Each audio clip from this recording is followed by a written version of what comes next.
The Tao Te Ching Chapter 27. Good deeds leave no traces. Good words leave no target. Good accounting needs no ledger. Well locked needs no key or bolt. Well tied needs neither rope or knot. The Taoist sage helps all, turns none away, Tao's wondrous way.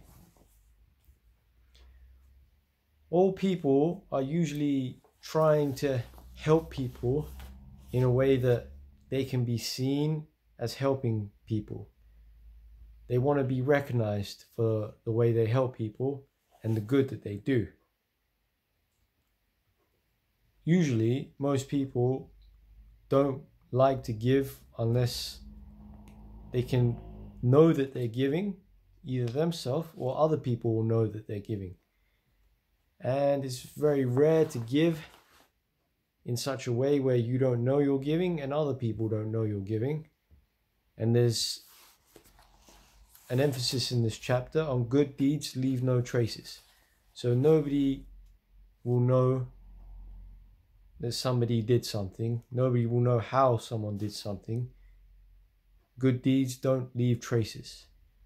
It's just something to emphasize, because usually people are so focused on making sure that they're benefited or profited by doing something that they're not really being their true self. Good words leave no target. If you're trying to change something for someone,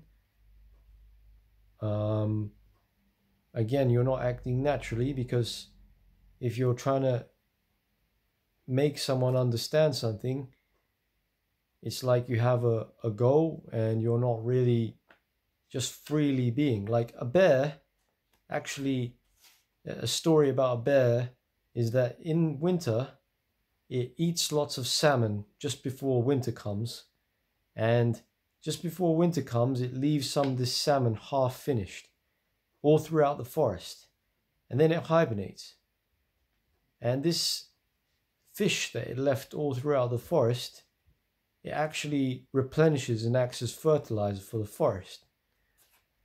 So it did good, but it didn't know what it was doing. And no one really understood what it was doing. And this is the way of nature. Nature isn't always so focused on making sure that you're recognized for the good that you do, or that you know the good that you do. It's just focused on the good that you do. It's the same as like,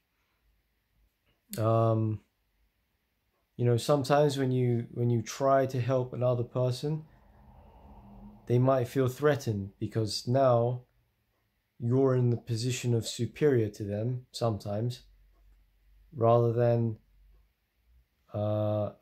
you were in an equal position, but now you help them and now they're in the inferior position. So they might reject your help. Some people actually reject help because of this reason, because they don't want to be the inferior status. And so if you help someone without them knowing that you help them, sometimes that is more effective and they can actually receive it. And even better than that, sometimes if you help them, but you don't even know that you're helping them, then you don't get a big ego. Then you don't become imbalanced. When you think to yourself, if you finish at the end of the day, you're like, I helped 1 million people to have, what they wanted. That might be great, but it might also leave you feeling very yang, very, extreme. Whereas if you help some people, but you have absolutely no idea that you help people, you might not feel any attachment to that. And that is a high form of giving, because you've given, but you're not attached to giving. The Diamond Sutra, one of the best books in Buddhism, in my opinion, the best one, at least one of them, it says, compassion without attachment to appearances is so valuable that it's worth more than giving as many jewels as there are grains of sand in the Ganges rivers to the Buddha, or something like this. It's such a valuable thing that it's worth that someone that knows this and practices this has done a higher form of good than giving all these jewels, as many as all the grains of sand in the Ganges rivers to, to someone. Because when somebody really understands compassion without attachment to appearances, then they are really giving good. But most people are so attached to compassion that has to look a certain way or be a certain way so that they receive profit, or they think of themselves well, or other people think of themselves well. So they're actually quite hindered. But if somebody is always focused on the highest form of compassion, not necessarily the form of compassion that they will receive the most from, or they will look the best from, or they know that they're doing the best from, then this is such an important and valuable thing. And that,